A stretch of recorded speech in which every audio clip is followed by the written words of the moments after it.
The death of Abraham. Abraham had taken another wife, whose name was Keturah. She bore him Zimran, Jokshan, Medan, Midian, Ishbak and Shua. Jokshan was the father of Sheba and Dedan.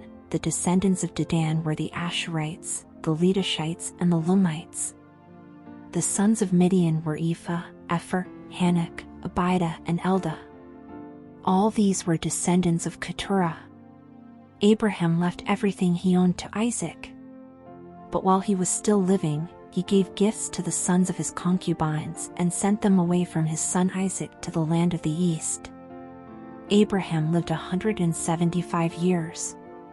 Then Abraham breathed his last and died at a good old age, an old man and full of years, and he was gathered to his people.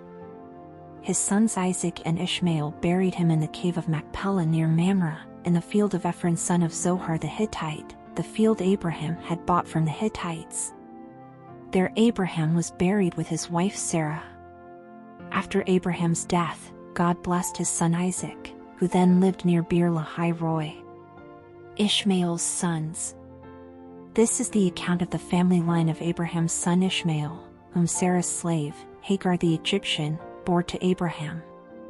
These are the names of the sons of Ishmael, listed in the order of their birth: Nebaioth the firstborn of Ishmael, Kedar, Adbeel, Mibsam, Mishma, Duma, Massa, Hadad, Tema, Jetur, Naphish and Kedemah. These were the sons of Ishmael, and these are the names of the 12 tribal rulers according to their settlements and camps. Ishmael lived 137 years. He breathed his last and died, and he was gathered to his people. His descendants settled in the area from Havilah to Shur, near the eastern border of Egypt, as you go toward Ashur. And they lived in hostility toward all the tribes related to them. Jacob and Esau. This is the account of the family line of Abraham's son Isaac. Abraham became the father of Isaac, and Isaac was 40 years old when he married Rebekah, daughter of Bethuel the Aramean from Paddan Aram and sister of Laban the Aramean. Isaac prayed to the Lord on behalf of his wife, because she was childless. The Lord answered his prayer, and his wife Rebekah became pregnant. The babies jostled each other within her, and she said, "Why is this happening to me?" So she went to inquire of the Lord.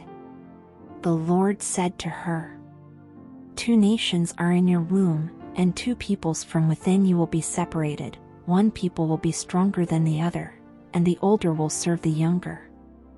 When the time came for her to give birth, there were twin boys in her womb.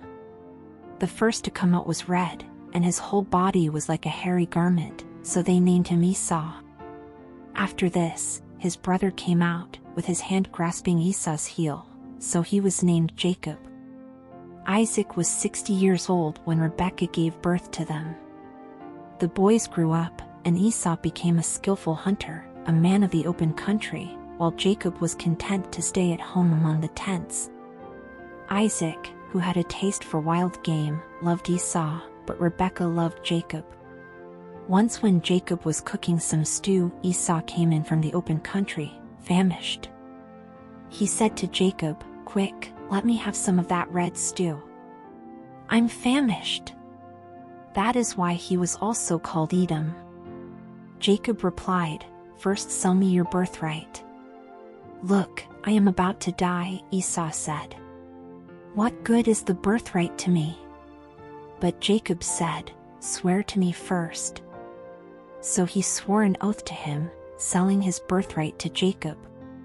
Then Jacob gave Esau some bread and some lentil stew. He ate and drank, and then got up and left. So Esau despised his birthright.